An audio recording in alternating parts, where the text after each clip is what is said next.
So we're gonna get right into it, and I'm gonna keep admitting people as they enter.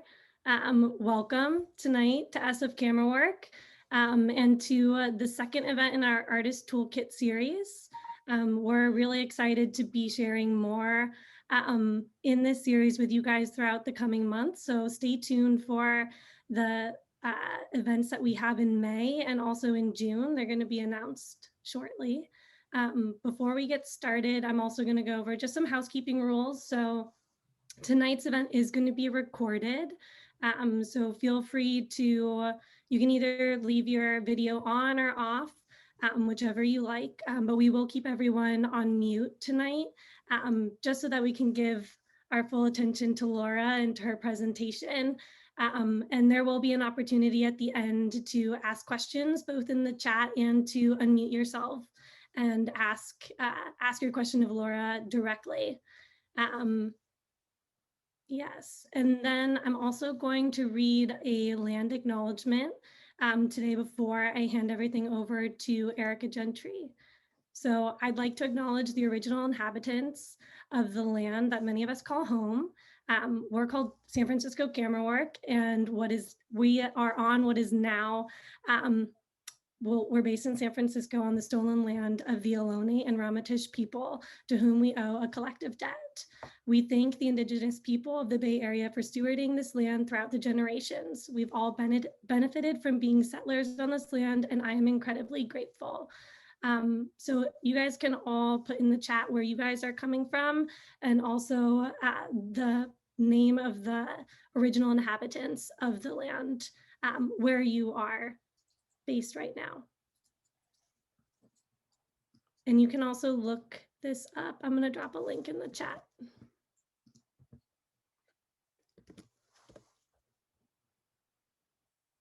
So with that, I'm going to hand everything over to Erica Gentry, who is our programming chair here at SF Camerawork. And she's also the department chair of photography at the City College of San Francisco. So Erica, take it away. Hey, everybody. Thanks for coming. I want everybody to text a friend and tell them that they should jump in this amazing conversation right now, because we are so honored to have Laura Poppiti from the Center for Cultural Innovation, otherwise known as CCI, here talking about opportunities for artists and workshops and funding for artists, of which I am a beneficiary. I received funding in 2014 and again in 2016. So we're really excited to have her. We know that her organization works. And without further ado, the Center for Cultural Innovation, or CCI, was funded in 2001 in California. Its mission is to promote knowledge sharing, networking, and financial independence for individuals in the arts by providing business training, grants, and incubating innovative projects that create new program knowledge, tools, and practices for artists in the field. Laura Poppiti is the program director at CCI, and she manages all the grant-making programs for California-based artists and art workers, in addition to overseeing the Bay Area's office's workshops, events, and operations.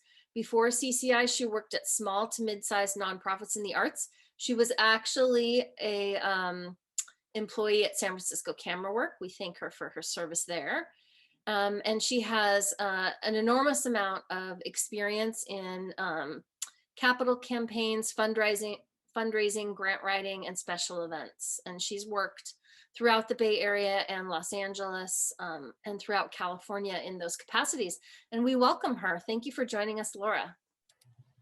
Thank you, Erica. Hi, everyone. I am so honored to be here, and I'm really, thankful to be in community with you all. As Erica said, I was a former employee of Camerawork. I was an intern for about a year, and then I served as a temporary development associate.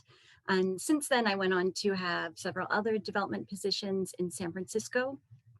And I've now been at CCI, Center for Cultural Innovation, for about 4 years. For my presentation today, I'll be sharing an in-depth overview of CCI's programs and opportunities. You're going to walk away here and be singing the gospel of CCI. I'm also going to share at the very end some grant application tips and tricks. Let's see, as Christina mentioned, you can enter questions in the chat. We'll also have dedicated time at the end of the presentation, and I'll pause a few times throughout to take questions as well if any come up. So we can start with the screen share of the PowerPoint. That's our logo. Oh, you know what I meant to ask, but you know what? A lot of folks don't have their video on. For the folks who do have their video on, are you familiar with CCI by any chance? No? Great. Well, for those, I'm assuming that many of you haven't heard of us or aren't too familiar with our work. So in short, I can tell you that CCI is a nonprofit service organization that exists to support you, our community of individual artists and arts workers. Whereas a lot of organizations provide resources and support to other organizations, CCI serves individuals who are the backbones of institutions. We are also discipline and career stage agnostic with regards to individuals in the arts. We're headquartered in Los Angeles on Tongva land, and we have a satellite office that serves the Bay Area. The Bay Area office, where I'm based, is located at 1446 Market Street, not too far from Camerawork. We are members of Intersection for the Arts' co-working space there. And right now, of course, we're all operating remotely. As an aside, because I see we have people throughout the Bay and California, the funding opportunities I'm going to share with you today are specific to California. Some are statewide, others are concentrated in the Bay Area. But I will also be talking about workshops and other resources / initiatives that are accessible online, hence you can be anywhere. We can do next slide. So Erica already read to you our jam-packed mission statement. And, you know, as a good nonprofit representative, I would be remiss if I didn't share it with you. It's pretty dense, but I'll just go over it very quickly.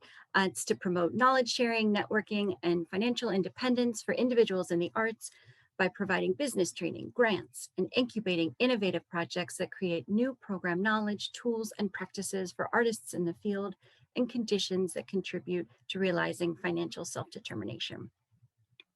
So what our mission is really saying is that at our core, CCI believes that knowledge and networks are critical tools for individuals in the arts to be financially sustainable.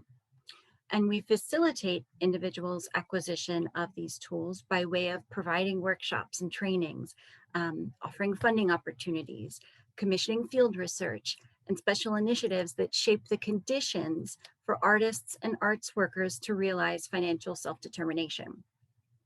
So we're not only delivering training and grant opportunities that support artists and arts workers to be financially sustainable, we've actually upped the ante in recent years to help individuals achieve financial self-determination. And by prioritizing self-determination, CCI is attempting to meet the needs of artists as a whole person and not just as producers of art or of objects. This requires CCI making a difference in the conditions of artists' lives, which we are doing in common cause with other sectors that are also addressing shared issues of low wages, lack of worker protections and benefits, high debt, and few assets. I'm sure many of the folks on this call can relate to these circumstances, and I'll come back to this later on in the presentation. Next slide.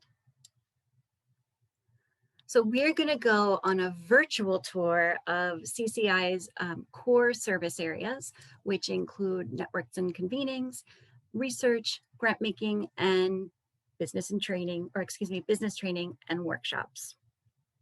Next slide. So our first programming was around business training for artists. And this was in the form of a multi-week accelerator course, aptly titled The Business of Art. The success of this series prompted us to translate the curriculum into a publication, The Business of Art, an Artist's Guide to Profitable Self-Employment. And let's see, that was probably back in 2006 or so. A testament, though, to its success and its continued relevance is the fact that this book is now in its 3rd edition, and it was just released in January 2021. So The Business of Art, the text, provides knowledge, tools, and resources to help you advance your art practice. Core business building topics include goal setting, marketing your work, designing your business model, legal issues, financial management, fundraising, and implementing your business plan, among others. Content is offered in multiple ways, including exercises, templates, definitions, scenarios, and other formats. If this book sounds at all of interest, it is available on our website. With shipping, I believe the cost is about $27 or $28. We also offer the book in the format of an in-person or virtual multi-week series. And for those of you in LA, you might be familiar with our Business of Art training. This past year, of course, it was offered online. And right now we're actually doing a session for San Jose artists. Unclear what the format will be in the next 12 months, whether it'll be in person or online or both, but stay tuned. Next slide.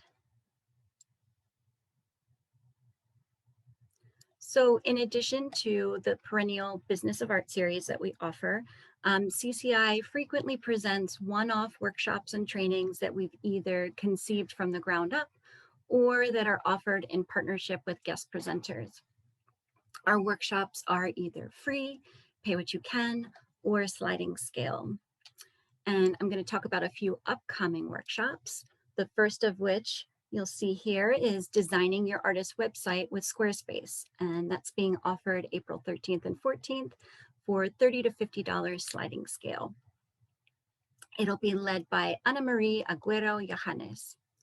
So about this workshop, it's aimed not only at helping you navigate Squarespace to design your site, but teaching you how to design your website to get you the opportunities you want, whether that's to secure grant funding, get your best work in front of the right people, or increase requests for projects and commissions.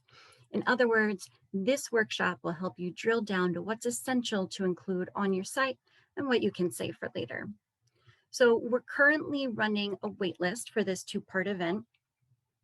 I'm sharing it though, nonetheless, because one, if this looks of interest, it can't hurt to join the waitlist.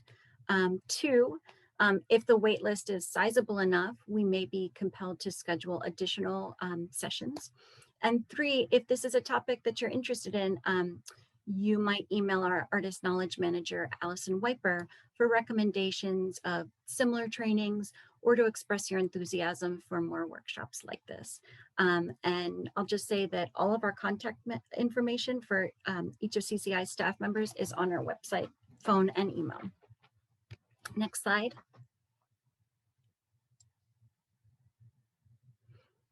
Okay. Then next on deck, we have the credit hustle, how to overcome even when the system is rigged. Offered on April 19th, $5 to $25 sliding scale fee. And it's being presented by Pamela Capelad and Dialect, hosts of the Brunch and Budget podcast. So this workshop is predicated upon the reality that the US credit and debt systems are designed for most of us to lose. Whether your credit is good or bad, this workshop will teach you how to play the credit game so you can use debt to achieve your goals. The presenters will share how to check and read your credit report, increase your credit score, determine when it makes sense to refinance, consolidate, do a balance transfer, or take out a personal loan, You'll also learn about student loan forgiveness options and get advice to help you prioritize what to pay and when with a debt paydown plan that always includes savings. And the presenters market this workshop as not being financial literacy, this is financial resilience. Let's see, if you're interested in mobilizing efforts to strike down debt, check out the Debt Collective, which is a union of individuals who are fighting to cancel all kinds of debt, medical, student, housing. And we just, here, let me scroll down the chat. I'm not sure about that. Nicolo, I'm just reading your question. Do you also offer reviews of existing Squarespace artist websites? Potentially the presenter would kind of show archetypal examples, and they might be available offline to provide feedback on yours or someone else's. Moving on to the next slide. Financial wellness for creative entrepreneurs. It's happening on April 25th or April 28th, $5 to $25 sliding scale, presented by Elaine Grogan-Luttrell. So building healthy financial habits, can be a challenge for anyone. And as artists and freelancers, we have the added complication of managing cash flow, measuring success in creative and financial terms, and relying on sometimes unpredictable sources of income. This workshop will cover healthy approaches to calculate realistic business and personal expenses, i.e. budgeting, strategize to build savings for short and long-term needs, plan for tax obligations, manage assets and debt, and diversify earned revenue sources. In a word, this workshop is all about your financial literacy. So recordings of all 3 workshops will be made available to registered attendees. As far as workshop recordings go in general, CCI doesn't automatically make these publicly available. Sometimes a presenter will want to protect their intellectual property, or the workshop topic might be sensitive in nature and is not meant to be shared broadly. For content that is able to be publicly shared, we post it on our YouTube channel. There's not a ton of content on it, but you can find there some 2020 webinars that we did shortly after the onset of the pandemic around planning for the unexpected and protecting your business. We also have documentation from past convenings that we've produced. And I would just say, as far as the webinars that are archived on our YouTube channel, some of that content is evergreen and doesn't necessarily just apply to those, initial few months after COVID. We don't have workshops for WordPress, WordPress-based websites, but I would say if that's of interest, and I'm going to note that you made that remark, Keith, or that it came up during this presentation, please send us ideas or topics that you're interested in for us to explore as far as a workshop. We can go to the next slide. A resource that we make available on our website is a directory of service providers, which includes organizations and individuals that provide support around business topics. And so I just pulled some headshots of some of our consultants, and actually some of them have been trainers for some of our workshops. And I think the directory is most useful in terms of finding an individual coach or consultant. The directory is such that you can query it based on provider type, business topic, and even location, although all of the folks that are available through the directory are certainly available virtually. And for those of you who are in the Bay Area, a lot of these folks are part of our community here. Okay, next slide. Networks and convenings. So as much as we can, CCI tries to be a facilitator of connections within the field and across sectors. We do this by way of events that range in scale and that touch on a wide spectrum of topics and content areas. Next slide.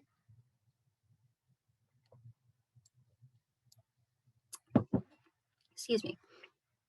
Most recently, in September 2020, we presented the statewide convening in common to exchange, to survive, and to sustain.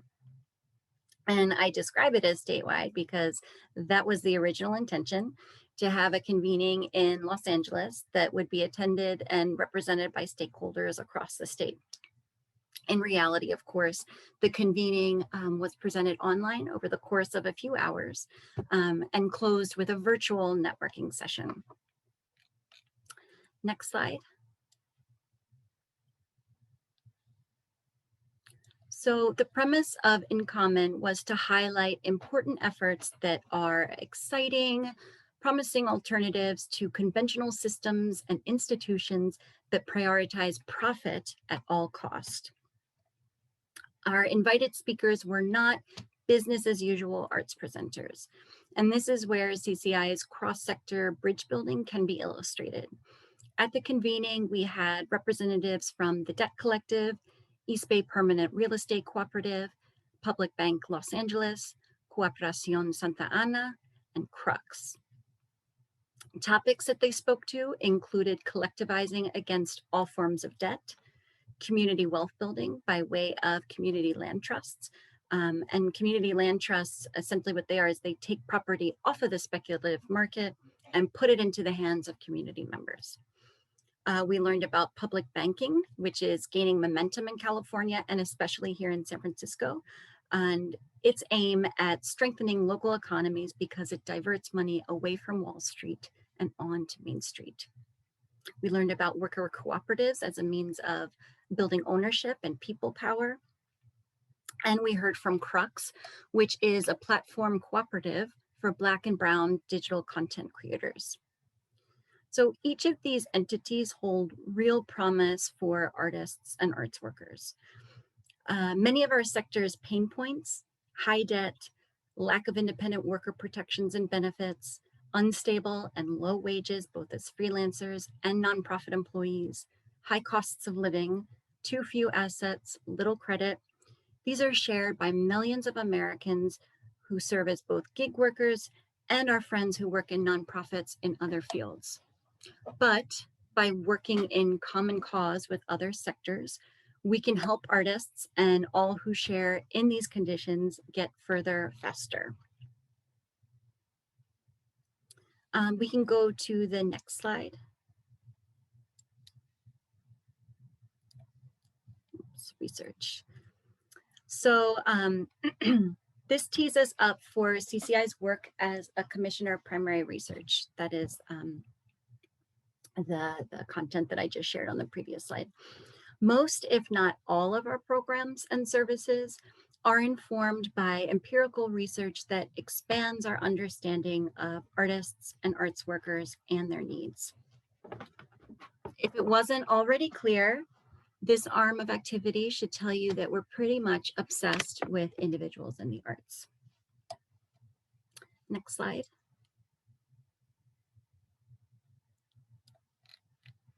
So our most recent research initiative is this: Arts Workers in California, creating a more inclusive social contract to meet arts workers and other independent contractors' needs, which was published in January 2021 and is available for download on our website. The report was authored by the Urban Institute, which is a well-respected progressive think tank that performs economic and social policy research. So the report offers a better understanding of arts workers, their working arrangements, and the challenges they face, particularly when working as independent contractors. The impetus for this research was the passage of California Assembly Bill 5, or AB 5.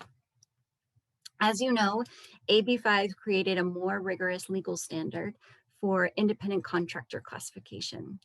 So when AB 5 was enacted on January 1st, 2020, Seemingly overnight, employers had to overhaul their business model, converting their independent contractor workforce to employees. In the arts, AB 5 brought attention to long-standing issues of worker misclassification in parts of the sector that are heavily reliant on the lower cost of labor of independently contracted workers. Our research showed that 30% of businesses purposefully misclassify workers as independent contractors as a cost savings measure. Think of your Ubers and your Lyfts, and when they were on the ballot this past fall. By classifying workers as independent contractors, the employer is not responsible for providing workers' comp, paying their share of Social Security and Medicare, and affording their workers with the benefits that full-time employees are accustomed to, like paid leave, the right to organize, health insurance, and so on. Instead, it's the contractor who must absorb all of the risk and tax liability. And to be clear, this report doesn't criticize AB 5.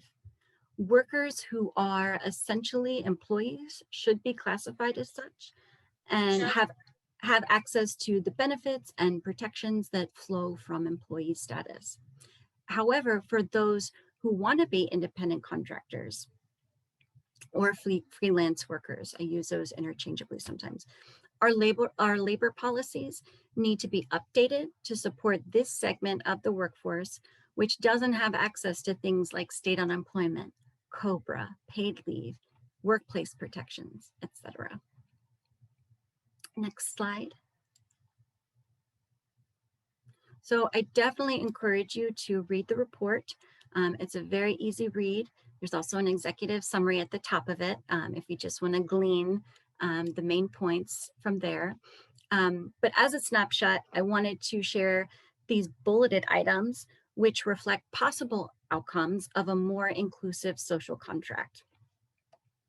So if we had a more inclusive social contract, it would provide greater economic security through inclusion in social insurance programs such as unemployment insurance, workers' compensation, and paid leave. As it stands, freelancers don't have access to these aspects of the social safety net. Further, employers are not required to pay their fair share into these programs, even though they are better positioned to absorb work-related risks than individual workers. A more inclusive social contract would increase the equity, safety, and dignity of work through workplace standards, including anti-discrimination, health and safety, wage and hour protections. Freelancers don't have the same workplace protections as employees. Therefore, they're vulnerable to wage theft, unsafe working conditions, harassment, and retaliation. And a more inclusive social contract would strengthen workers' ability to organize to improve working conditions. Independent contractors don't have the legal right to form unions and therefore collectively bargain. And this was codified by the 1935, emphasis on 1935, National Labor Relations Act. So this is completely out of touch with our current labor sector. And to this last point, I just saw in an email today from the California Lawyers for the Arts that they will be presenting a workshop on April 29th called So You Wanna Unionize. And it's billed as taking inspiration from arts organizations, nonprofits, gig workers, newsrooms, etc., that over the past year have battled to unionize. You may have also seen in the news, and it's still TBD, but there are Amazon workers in Alabama, I think it is, that are trying to start a union. They're still counting votes, but it will be it would make a seismic impact if they're able to do that. And to be clear, they are employees of Amazon. They're not independent contractors.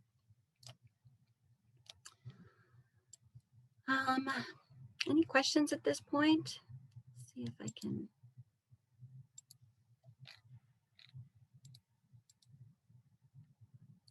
do a quick scan. Okay, so we'll go back to the Prezi.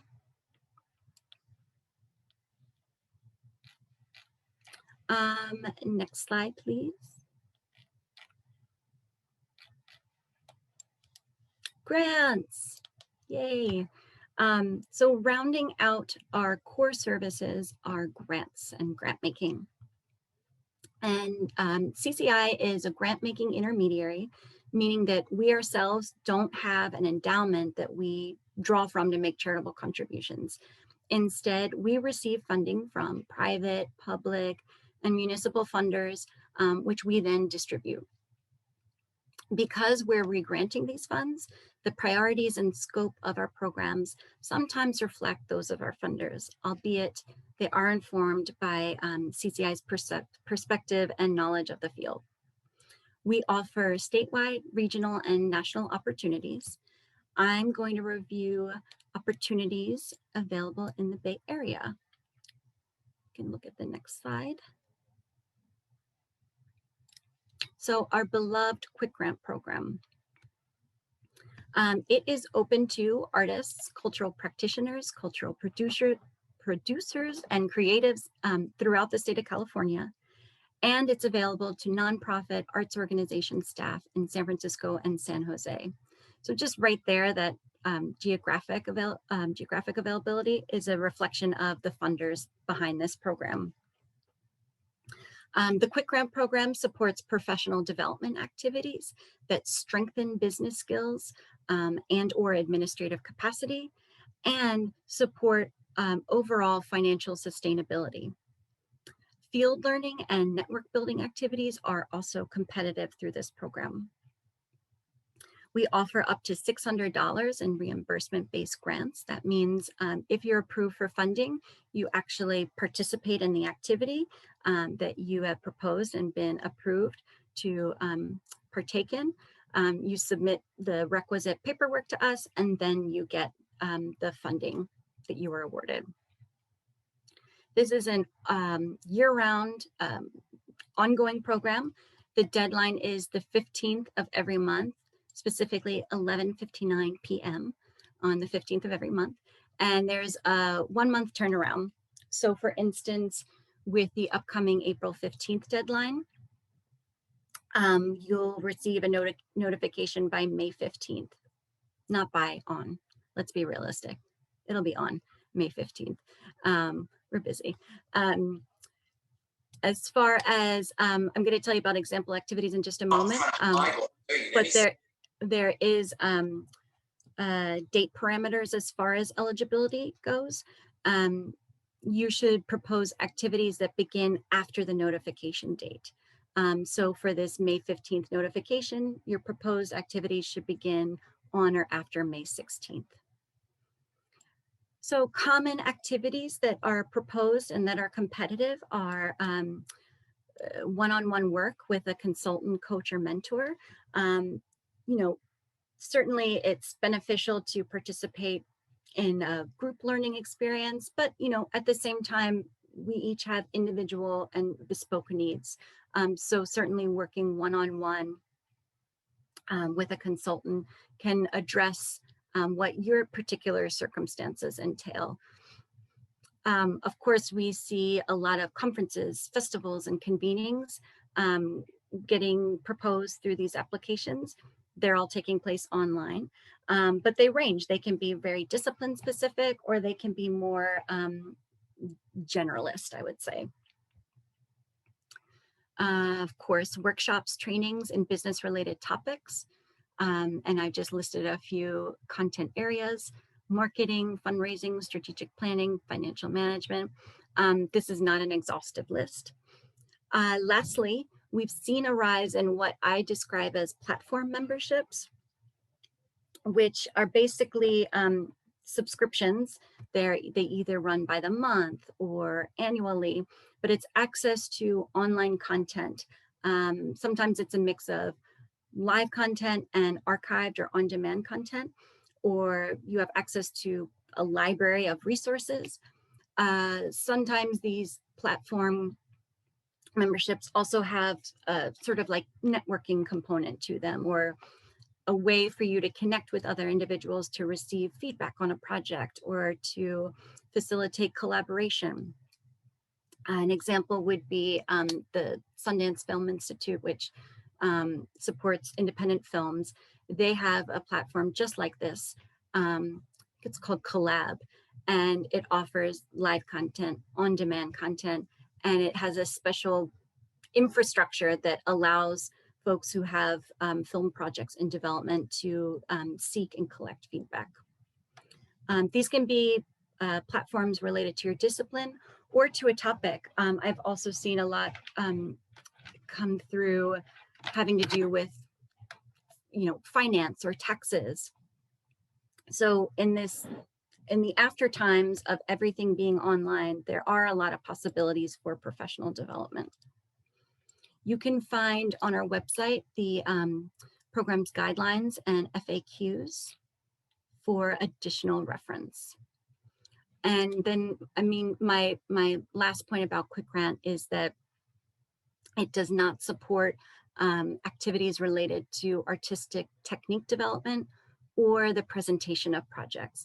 I recognize that those are certainly facets of professional development, but they are outside of the scope of this program's definition of PD. Okay, we can go to the next slide. Investing in artists. So this program is open to individual artists working in the performing arts or media arts. As examples, we see projects involving dance, theater, film, animation, music, video, or multidisciplinary. And, I'm going to assume that a lot of the folks in the audience have a photography practice. However, you may have friends working in these disciplines that should know about this opportunity. You yourself may be working in various disciplines. And you may be working with a collaborator for whom you're providing, your practice, your services, and they might be a candidate for funding.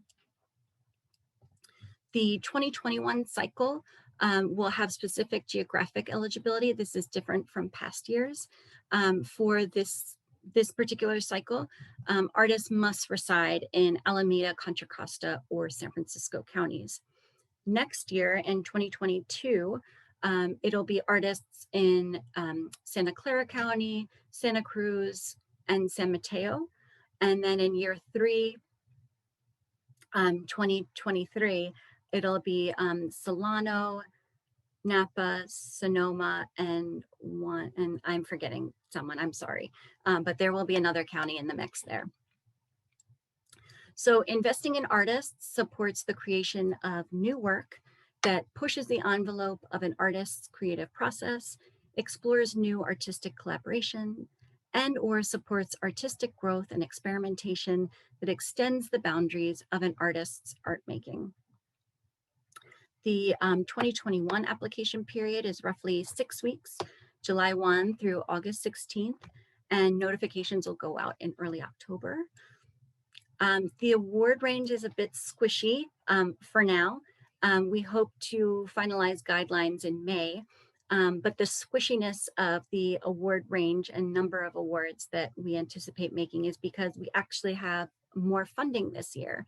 And we are, we haven't decided yet if we're going to award fewer awards at a higher amount or more awards at a lower amount.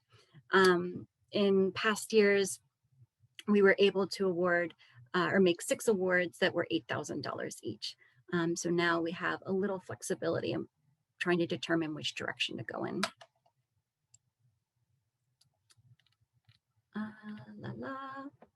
Okay, next slide. That is Genevieve Quick. If you know of her, she's a fantastic Bay Area artist. She was also a 2019 Investing in Artists grantee. I believe this is a still from her video, Planet Celadon, Our Receiver is Operating.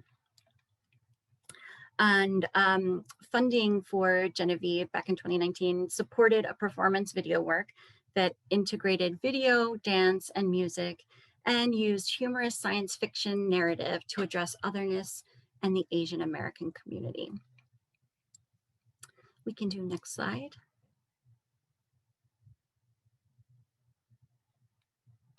Okay, I know I saw someone from San Jose in the audience. So this is for you and your community. The Creative Industries Incentive Fund. So this is open to San Jose, City of San Jose, arts-based commercial businesses involved in the production or distribution of the arts, as well as art businesses in San Jose, serving as cultural anchors and catalysts in their neighborhoods.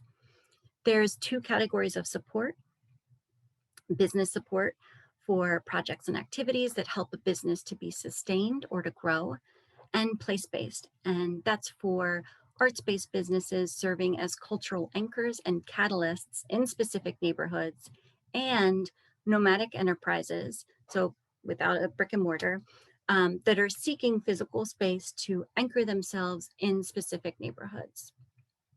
And this category is meant to help increase your business's relevance and presence in a specific neighborhood. In the past, we funded a range of projects, from the very straightforward to a business wanting new signage or wanting to get lighting for their parking lot or new fixtures for their store. Businesses that wanted to increase their staffing. Businesses that wanted to purchase equipment or advance inventory, and then marketing and promotional costs. And I mean, that's just some of the examples of the projects that we funded. Awards are up to $8,000. The 2021 application period has not been confirmed yet, but historically, the application deadline has been in October, November, with a decision by January of the following year. So I'm anticipating a very similar timeline and hope to have everything confirmed this summer. So we can go to the next slide. This picture always makes me smile. That's why I wanted to include it. This is Tassi Alabastro, who's a 2020 Creative Industries Incentive Fund grantee. And that was a self-portrait. So here we go. So Tassi is based in San Jose, and he received funding to acquire AV equipment for the purpose of training local artists on the use of digital platforms and to support his own video podcast series.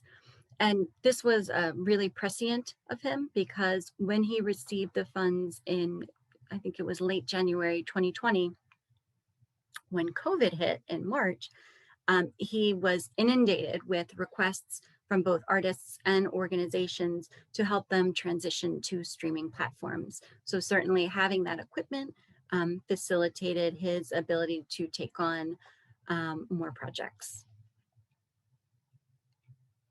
And just to serve as like a community expert, and that really, you know, elevated and raised his profile. And next slide. Okay, friends, Cali Catalyst, you are the first that are seeing Cali Catalyst. Okay, no one knows anything about this program. That's because it hasn't launched yet, but we hope to be launching it sometime in the next few weeks, and maybe we're looking at May. Okay, it's going to launch soon though. Also, because you're getting your eyes on this first before anyone else, I have to say, information presented is subject to change. So I just want to offer up that caveat. However, what I can tell you for now, as I know Cali Catalyst to be, is that it will be open to individuals and teams of individuals who, and this is the eligibility, you have to be an artist and or arts worker, and you have to reside in California. So the aim of Cali Catalyst is to support individuals, and in this case, we're considering them to be change makers. These are individuals whose bold actions, either those that have already taken place or are in progress, tangibly help underrepresented communities, including Black, Indigenous, people of color, LGBTQIA, and people with disabilities, gain more influence and power in California's nonprofit arts and culture sector. We saw a lot of paradigm shifting in the past year, a lot of examples of really iconoclastic arts workers and artists who really were holding institutions accountable and holding individuals accountable for perpetuating toxic work cultures, for perpetuating inequitable and racist practices and policies. So using that as our jumping off point, and there will be more detail in the guidelines that are eventually released. Using that as a jumping off point, we envision the Cali Catalyst program. And it follows in a whole lineage of leadership development programs. Cali actually is an acronym for California Arts Leadership. Oh no, I'm forgetting. It's either investments or initiative, but it's a program that's gone through many iterations since I think roughly 2010. So this will be, I think, the 4th phase of this ever evolving program. We are anticipating making unrestricted awards of up to $5,000 to individuals. And if you are a grant seeker, you know that unrestricted awards are the gold standard, right? They're what you want. And in Cali Catalyst's current form, there's no direction as to eligible expenses or project budget. There's none of that. This is about investing in people and their demonstrated potential. We envision this program having bi-monthly deadlines with a 1-month turnaround. So for example, if we get our act together, get things online in time, the first deadline will be June 1st with a response by July 1st.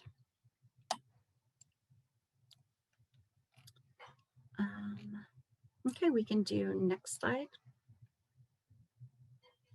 So we do a lot of other grant making that I will touch on. I feel like I'm not going as deeply into it, and it's not to like throw shade at these programs. It's because they've either already occurred or they're not specific to the Bay Area.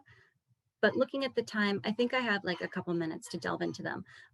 So in your lower left corner, that is a combination of all of our relief fund logos from the last year. So you might have heard Center for Cultural Innovation come up in your social media feed or wherever you get your news, because we administered 7 relief funds for artists. Some were regional, some were statewide. But when it was all said and done, we distributed a little over $6 million to over 3,000 artists.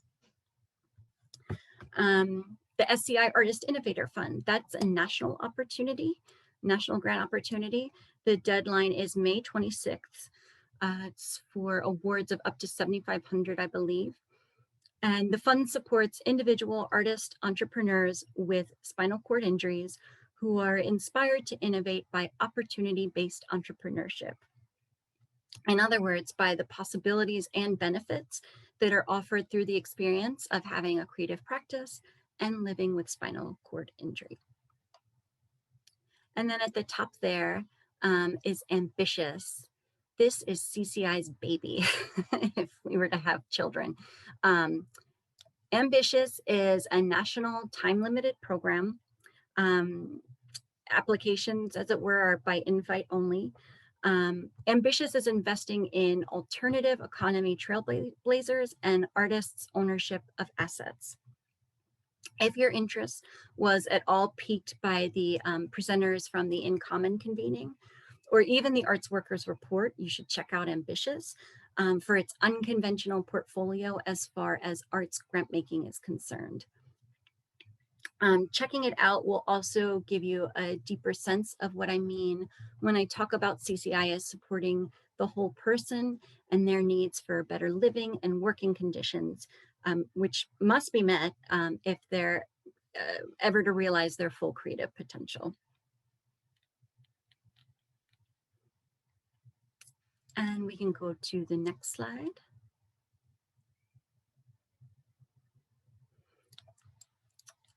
So I read a lot of grant applications for a wide range of programs, both at CCI, and I've served as a panelist for other organizations.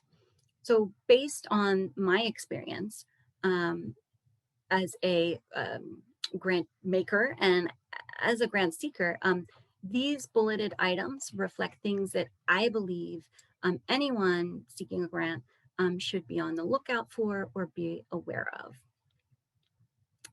First, review all ephemera. Yes, so by ephemera, by grant ephemera, I mean review it all. Guidelines, FAQs, if there's a webinar, watch it.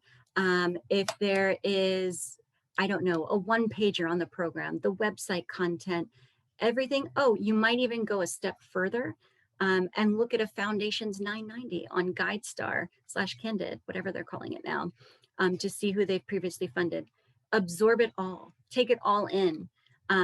It's there for a reason, and it's a disservice to your valuable time to not take advantage of these materials. And I just say that because you could very easily, and it happens all the time, overlook some like critical component, like when your activity is eligible to take place.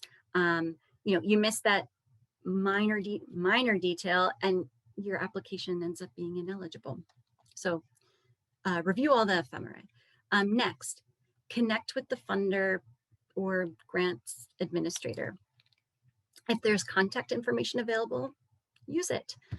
Reaching out, of course, doesn't guarantee getting funding, but it does mean you can get answers to nuanced questions that maybe aren't showing up in that ephemera.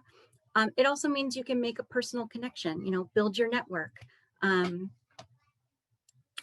I can just say personally, I love talking to people on the phone or by email. And if you're also someone that doesn't want to be anchored to your computer and composing this brilliant email, pick up the phone and call. Next, answer the questions. This seems obvious, but it's a common misstep. Make sure you read a question thoroughly and answer all that's being asked of you. As an example, you're asked to describe your project, including the request amount, what funding will be used for, timeline, and collaborators. Okay, that's 5 things actually. So when crafting your response, make sure to hit each of these components. If you don't, your response is weakened. Okay, here's a little trick. Use application/guidelines/ephemera's verbiage. So what I mean by that is that funders often take a lot of time, probably more time than necessary, Cali Catalyst, poring over word choice in their guidelines. So when composing responses to application questions, use the language or prompts that have already been provided. They're there for a reason.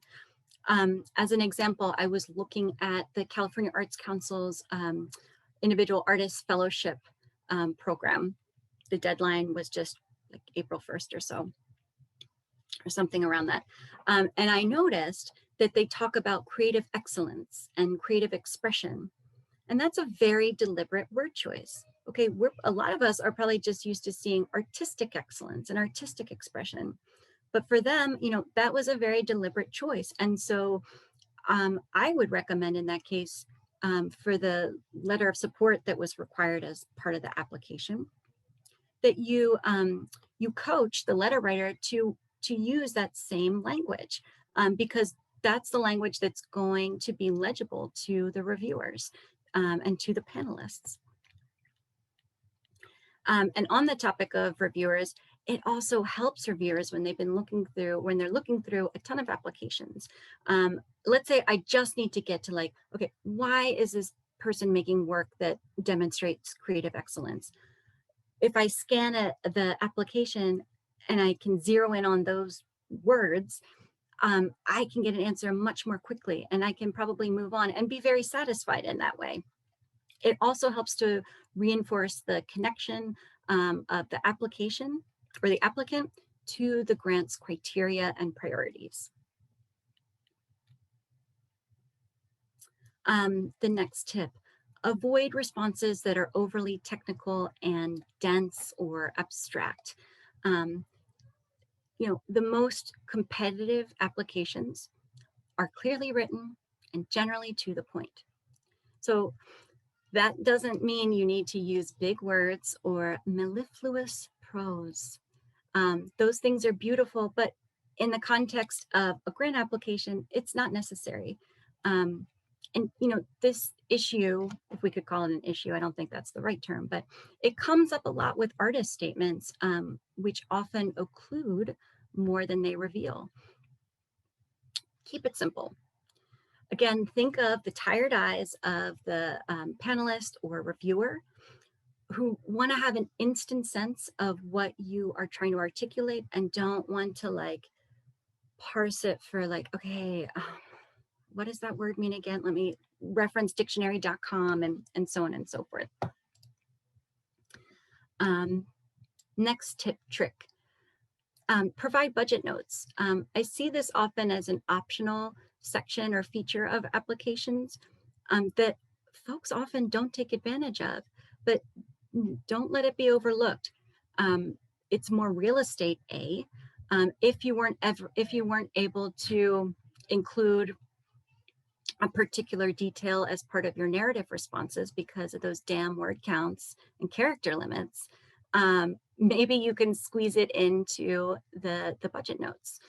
I was thinking of an example earlier. Let's say you describe working with an ensemble of dancers in your proposal narrative. In the budget notes, you can say 10 dancers at $1,000 a piece, which includes rehearsal and performances. So you can, give the reviewer that little extra information that will paint a picture for them. And then I would just say too, it gives more nuance to your budget projections. So it gives the reviewers more confidence that the projections or assumptions that you're making are valid or have some context, are informed by something. You're not just guessing, or you're not just saying, well, like, oh, I think I'll get, $5,000 in earned revenue. No, you're projecting $5,000 in earned revenue because previous years you've received 6,000 and you're putting forth a conservative estimate. Let's see. Oh, and then the last thing, this isn't meant to be cheeky, but assume nothing. It's easy to unconsciously assume that someone is familiar with your work or a venue or a particular jargon or even an influence of yours. Avoid this and aim for specificity or context.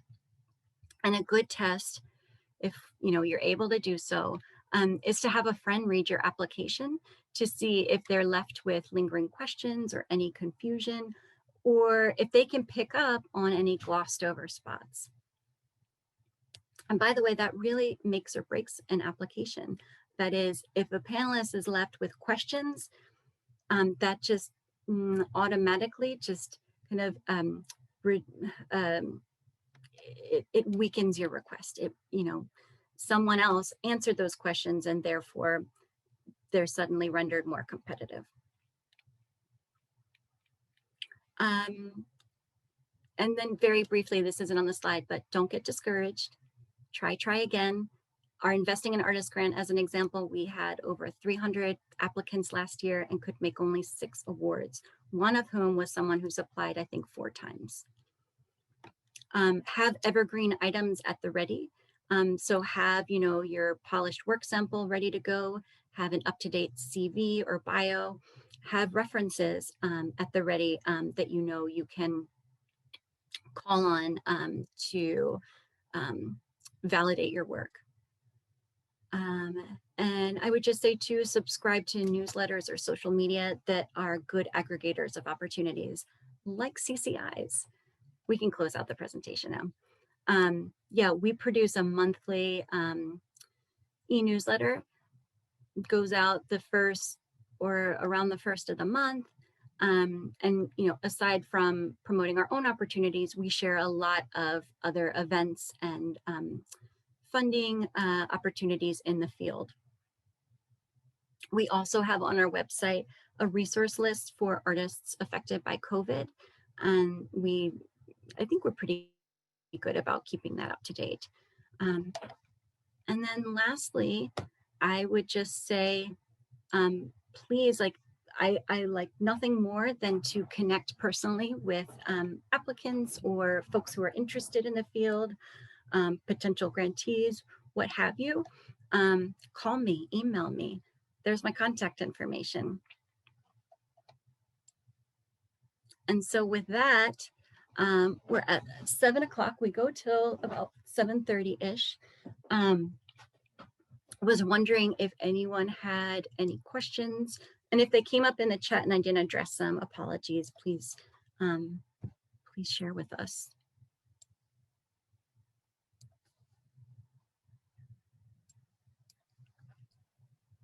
I'll start, Laura. Okay. You have some really amazing examples of artist success stories on your website, and I think they're pretty inspirational. And I just wondered if there were one or two that you felt like would be interesting to share. Yeah, I just got and this isn't a requirement whatsoever, but I just got a thank you note in the mail the other day from a writer. She's also an educator in the Bay Area, and she just thanked CCI for providing her or awarding her a quick grant recently to actually participate in an event management training, because she's going to be producing a conference in the summer that will be centered on themes that will be featured in a what is it? What kind of public? Oh, it's an anthology of essays around, is it around, I think, Black hairstyles, and it's called like, anyway, I won't get too in the weeds with that. But what she wanted to say was, thank you for supporting me over the past 10 years. Look at me now, I have a book deal. So 10 years ago, we were providing her with a quick grant to say, take a financial management course, or to take a business training. And we've supported her professional development over the years. And now here she's realizing this very real, tangible success.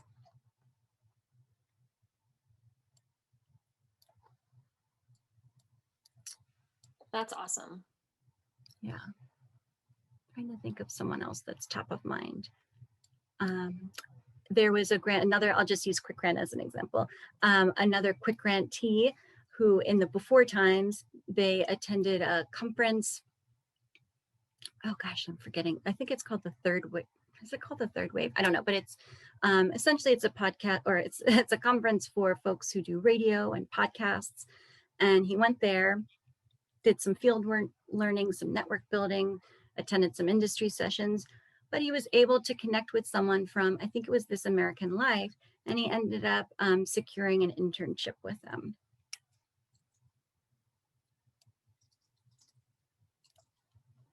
And so we collect these kinds of stories through either follow-ups that folks supply us with, or the reporting that's required.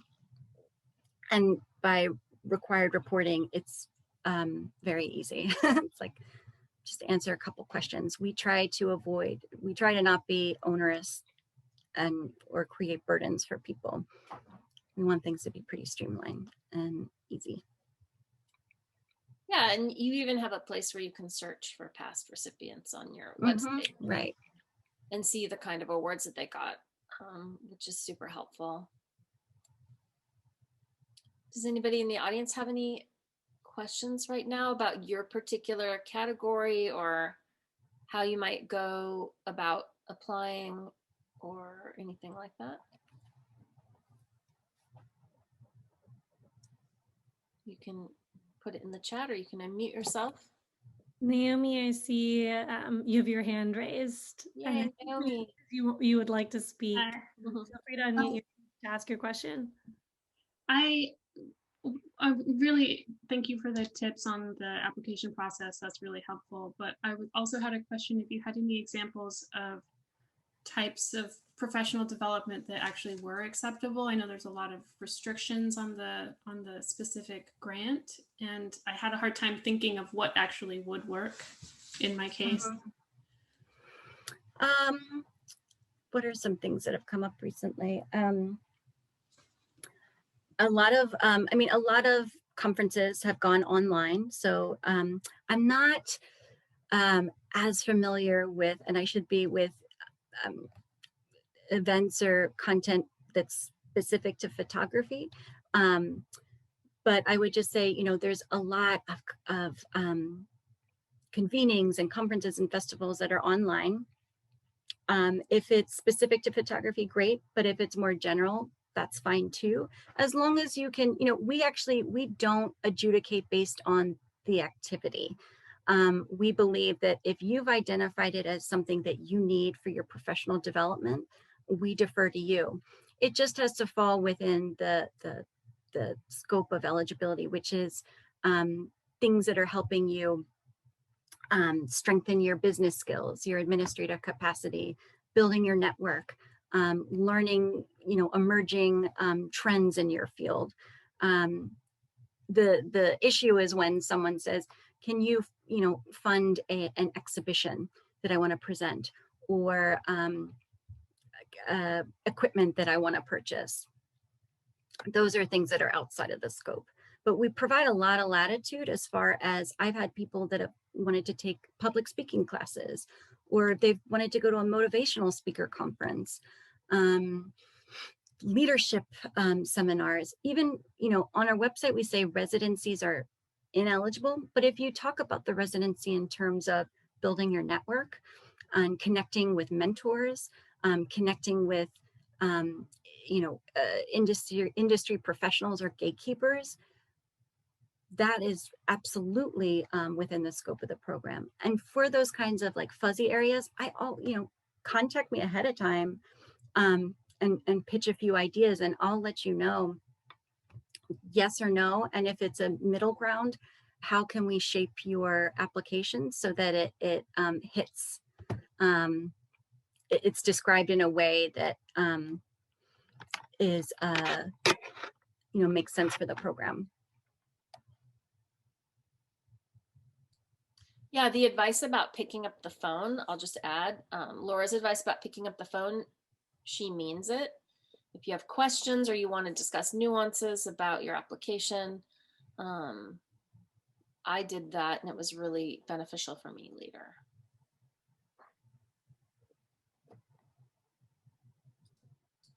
Are people thinking of applying for something? Or how many people have never applied for something before and are just kind of here to check it out? Mimi and Mark, and I mean. Quick Grant is a great gateway into applying for grants. Because it's a $600 award, we're not going to put you through hoops and loops. Like it's basically, what's the activity? So some details about that. And then a short impact statement, just where are you at and why do you want to participate this / how will it benefit you? We don't adjudicate based on grantsmanship. It's not meant to, you're not meant to make this, really persuasive or compelling case. The program's really aimed at actually first-time applicants. And we hope that by those means, we are validating your important work in the field.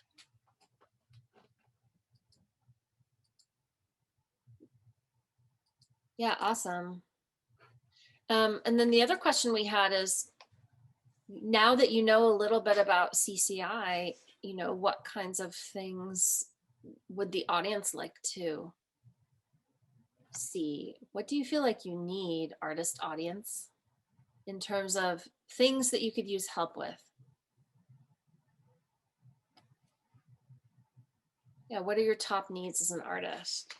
I'm going to call on people and you can deny me, but I just kind of like to see this view. Like, And just to frame that a little bit more, before you all came into the presentation, we talked about like, it's great that you want to hear from me, but I really want to hear from you. I want to know what your pain points are, what's working in the context of your arts business, and just your condition, the living and working conditions that you embody as an individual artist or arts worker.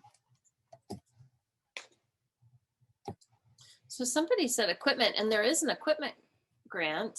I applied and was given a $4,000 equipment grant in 2014. You don't have equipment anymore? Sorry. Never mind. I lied. But no, this is good because we're trying to work with the funder to bring it back, because it's a real equity issue. 2 people said equipment. Space, studio space.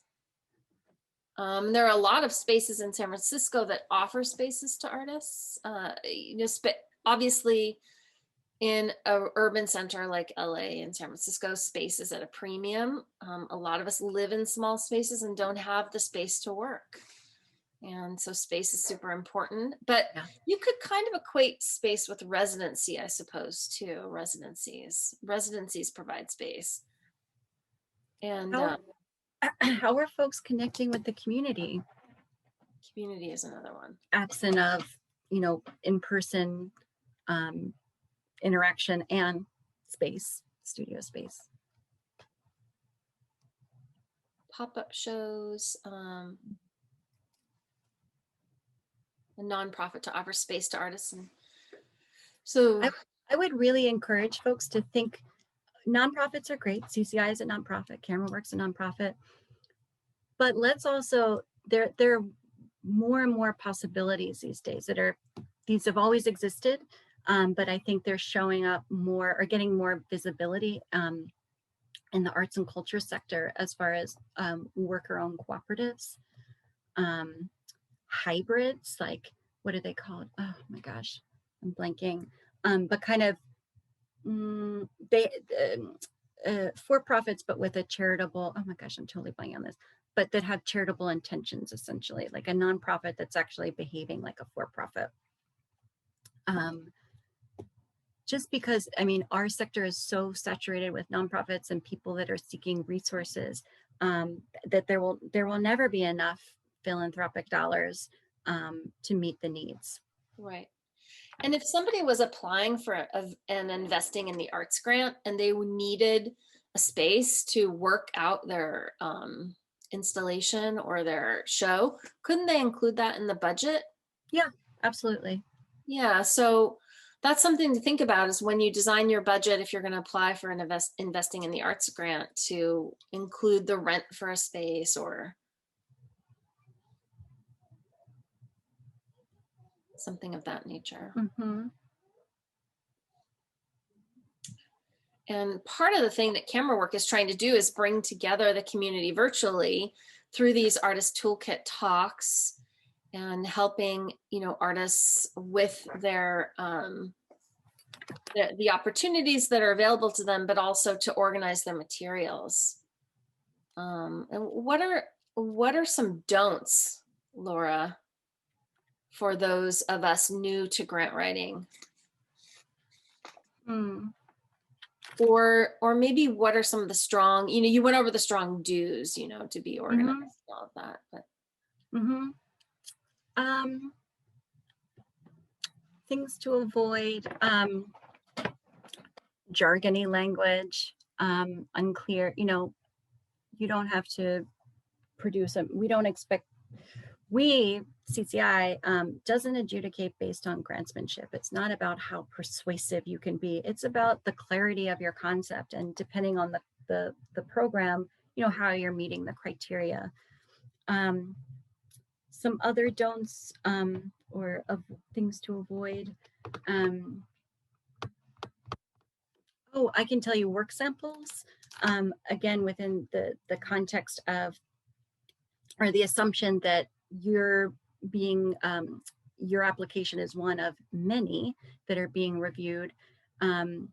You want to put forth work samples that aren't blurry in the case of a still image. If you're providing video or audio, I would say just make sure that the sound is good, or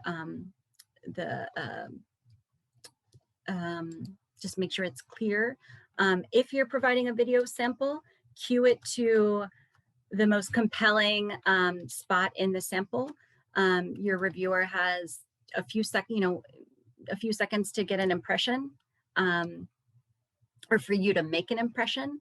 So I think you'll really want to make the most use of those few minutes or seconds or whatever that you have with them. If you can, don't overlook including some contextual details about the sample that you're providing. Say if you're doing an installation view, provide, what questions might someone who has no idea who you are, what you do, doesn't know you from Adam, what questions would they have if they were looking at this, and try and answer for those. I mean, the arts are it's so subjective, and we try to make our reviews processes as objective as possible, or we strive to do that, because it can't just come down to a matter of personal preference in the way of the reviewer. That's not equitable, that's not fair. So I hope, and I think I'm seeing more now of, it's not just about what you make, but for whom. And you got to make art that matters. So I think being clear on your audience or your community, your intention, if that's even possible. Can we ever really know all that, our intentions or how they're perceived? But I would say, that's in that's in the vein of like California Arts Council making criteria that reflects creative excellence as opposed to artistic excellence and artistic merit. Do you have workshops where you share with permission examples of previous grant applications, successful grant applications? No, but that's a really good idea, because I wouldn't doubt, if we reached out to the applicant, I'm sure they would want to share. And if they didn't, then we'll reach out to someone else. But I think that's a great idea. We did have a workshop last month with somebody from Kala who shared with permission successful grant applications, and the attendees did find it really, really helpful. Yeah, maybe what I'll do as a follow-up material is reach out to a few folks and see if I can, or maybe it's just a matter of, reaching out to folks and maybe redacting some identifying information. But I can look into that. I think that's a great idea. Certainly examples, paint a picture, quite literally. Yeah, even just in terms of length, so that you're not. I assume there's word limits on some of the applications. Yeah. And it's really important to pay attention to those word limits, isn't it? Yeah, and I mean, I could just curse character limits and word limits, and yet I have to implement those too. Yeah. Because we can't have someone, submit, a 30-page response to a single question. But they're meant to help you really hone in on what it is you want to articulate. And if you have the software, I encourage you to draft responses in Word or Notepad or something, and then paste them into the online application, just to make sure it comports, because inevitably when you paste it, you'll be over the limit, even though the software says you're not. These things are always buggy. Don't wait till the last minute to submit something. Often these platforms get jammed up when everyone's uploading their work samples at the same time and rushing to submit at 4:59 p.m. Yeah. So I would say, if at all possible, get it in at least a few hours before, because also if you have technical difficulties, you can reach out to the grants administrator to troubleshoot. Really nice to get it done a few days in advance, because you'll find ways to pare down your language and be more focused and clear if you give yourself that space. And then ask somebody to read it for you. I was really fortunate that I had somebody, Ellen Lake at Kala, look over my grant materials for me the first time around, because I wasn't super confident in what I was doing. And ask somebody to look at it for you who is either a copy editor, good at copy editing, or has done some grants before, or just somebody that who you really trust. And I think that would be helpful. Yeah, for sure. Give yourself the time and space to do that. Any other burning questions? Caleb asks, when working with word limits, should we try to get up to that limit, or is it best to keep it short and sweet? It depends. I mean, sometimes you need all that real estate because your idea, or the concept, is so packed with information. So it's certainly not looked down upon if you go right up to, and I'm certainly one of those people that will replace AND with like an ampersand or a plus sign just to save characters. And when I see other people do that, I'm like, right on. Make the system work for you. Use acronyms, Yeah. Introduce the association or whatever in the beginning, and then continue to use acronyms or last names. Those are good little shortcuts too. Can I ask a question? Hi, thank you for all the information. I know that the grants are for California, most of them, but does it matter where the work you do takes place? No. Okay, so it could be in another country. Mm-hmm. Okay, all right. Or you're even requesting support that will underwrite, say, the research and development of the project. I just remember an applicant last year who wanted to use funds to travel to Scotland, and then the actual work wasn't going to be completed for another year, kind of far out, and that's perfectly fine.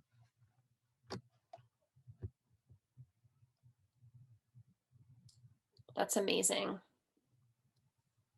Yeah, I mean, the good news is that in the after times that we're in, it's not across the board, but more and more funders are taking stock of how burdensome the application processes are.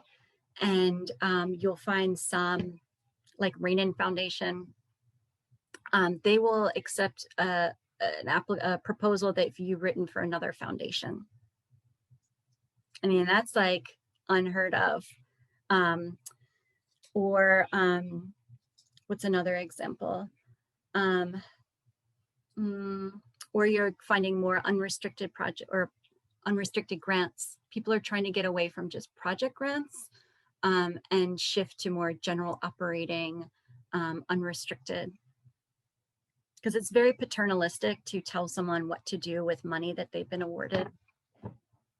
What's another example? Just reducing just the burden of applying.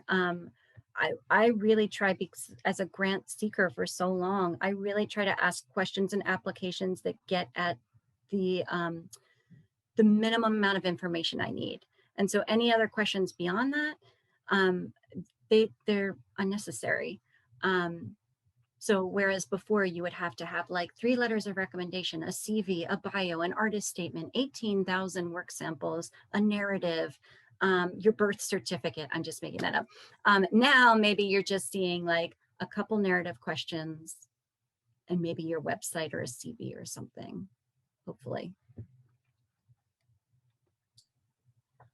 I would concur. I found out about your grant through a colleague who sent me the opportunity, thankfully, and I would concur that it was easy and very, to the point, and it didn't feel like it was going to take weeks to apply. Mm-hmm. Thank you so much, Laura. We really appreciate your time and expertise, and thank you to everybody at CCI for the amazing work that you do supporting artists in California.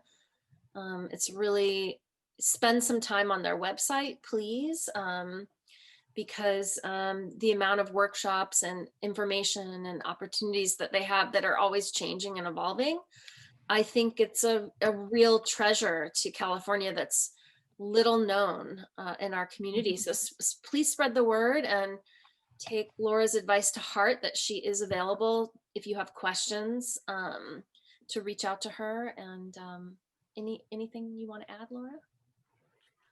Just that I was saying before, I want to hear from you. We're a conduit to funders. We're here to serve you all, and to meet your needs as best we can. And I'm genuine when I say, please reach out to me with ideas or questions. We provide, bottom line, we provide customer service. So we're here for you. That is phenomenal. And Christina's going to tell us about what we have coming up at Camerawork. We have been busy bees at Camerawork. Christina. Yeah. I'm going to drop in a link so people can join your newsletter first, join your mailing list, or I'll do that before we close off here. I want to make sure that everyone has an opportunity to hear more from CCI. Laura, just echoing everything that Erica said, this was phenomenal. Thank you so much. I was scribbling notes and jotting down the dates for every workshop. I know I can catch them on YouTube later, but it's always nice to, see them.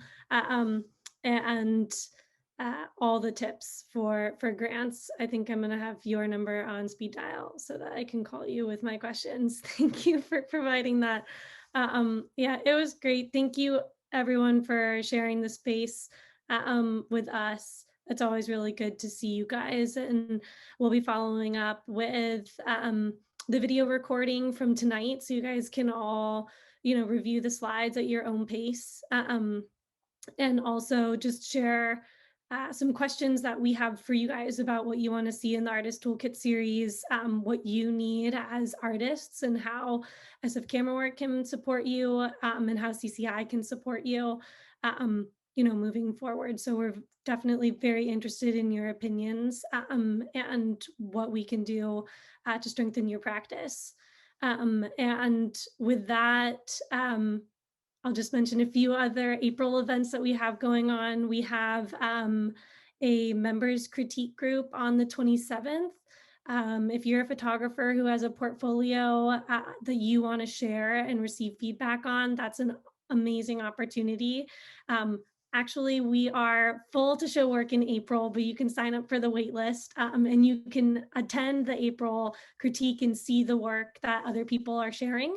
It's going to be led by Judy Walgren, who used to be the chief photographer over at the Chronicle and now teaches at the Michigan State School of Journalism.